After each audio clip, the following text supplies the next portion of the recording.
अब ईरान के विदेश मंत्री ब्रिक्स सम्मेलन में हिस्सा लेने के लिए आए हैं। उनसे बातचीत होगी और भारत की कोशिश होगी जब बातचीत हो तो उसमें स्टेट ऑफ हॉर्मुज का मुद्दा उठाया जाएगा। जब एस जयशंकर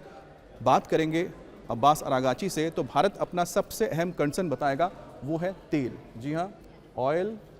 और गैस, ये दो चीज़ें भारत के लिए सबसे महत्वपूर्ण है इस वक्त, जिसको लेकर वो ईरान से बात करेगा। क्योंकि ईरान के साथ हमारे संबंध अच्छे हैं तो उम्मीद ये की जा रही है कि भारत के लिए ईरान कम से कम इतना ज़रूर रास्ता दे दे कि जो हमारे 40 से ज़्यादा जो जहाज़ फंसे हुए हैं इस वक्त पर्शियन गल्फ में, पर्शिया की खाड़ी में, उसे रास्ता दिया जाए, क्योंकि उसमें गैस लदा हुआ है, उसमें तेल लदा हुआ है। दूसरी बात है, इसमें जो 11 सदस्य देश शामिल हो रहे हैं, इसमें कुछ अहम देश हैं, जिसमें जैसे कि रशिया है, चीन है। तो रूस और चीन दो ऐसे देश हैं जो इस वक्त ईरान के सबसे करीबी माने जाते हैं, कई तरह से उसको मदद भी करते हैं। चीन तो पूरी तरह से आप कह सकते हैं कि जो सैन्य मदद देनी हो वो भी करता है। तो ऐसे में ये जो दो देश हैं ये कोशिश करेंगे, जब बातचीत होगी भारत भी कोशिश करेगा कि किसी तरह से ईरान को समझाया जाए कि वो हॉर्मुज का जो रास्ता है वो कम से कम सभी देशों के लिए खोल दे, ताकि जो एक संकट गहराया है पूरे दुनिया की अर्थव्यवस्था पर वो कम हो जाए। इसके साथ एक महत्वपूर्ण जो मीटिंग हो सकती है वो है भारत और ईरान की हो गई, और दूसरा यहाँ पर मिस्र, सऊदी अरब। जी हाँ, मिस्र और सऊदी अरब के जो विदेश मंत्री हैं, पहली बार ऐसा मौका होगा जो आमने सामने ईरान के विदेश मंत्री के साथ बैठ के बातचीत कर सकते हैं, ऐसा माना जा रहा है। क्योंकि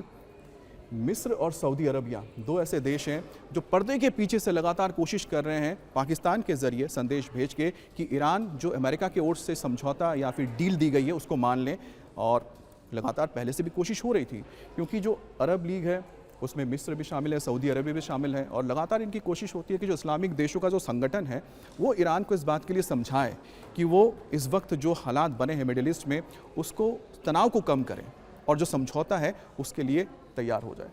तीसरी जो मीटिंग हो सकती है वो भी बहुत महत्वपूर्ण है, वो है संयुक्त अरब अमीरात यानी कि यूएई और ईरान के विदेश मंत्री के बीच में माना जा सकता है कि हो सकती है। अब ये कब होगी इसको लेके तो बहुत ज़्यादा कुछ भी स्पष्ट नहीं है, लेकिन कोशिश है कि दोनों के बीच में हो सकती है, क्योंकि स्टेट ऑफ हॉर्मुज इस वक्त एक ऐसी जगह है जो दोनों देशों के लिए बहुत महत्वपूर्ण है। ये देखिए, स्टेट ऑफ हॉर्मुज में इस तरफ अगर यूएई है तो इस तरफ ईरान, तो दोनों के पास बराबर का ये आप कह सकते हैं कि अधिकार है स्टेट ऑफ हॉर्मुज पे। लेकिन ईरान का ये मानना है कि नहीं, इस पे हमारी संप्रभुता है, और यही बात उसने समझौते के जरिए कही है। और उसने अमेरिका से कहा है कि ईरान की इस डिमांड को मान लिया जाए कि स्टेट ऑफ हॉर्मुज पर ईरान के आधिपत्य को, यानी कि इसका जो अधिकार है, एकाधिकार किया जाए। और इसका विरोध यूएई लगातार कर रहा है, क्योंकि यूएई का मानना है कि उसका भी उतना ही अधिकार है जितना ईरान का है। तो जब दोनों देशों की ये बातचीत होगी, यहाँ पर फिर होती है, अगर बातचीत होती है तो ऐसे में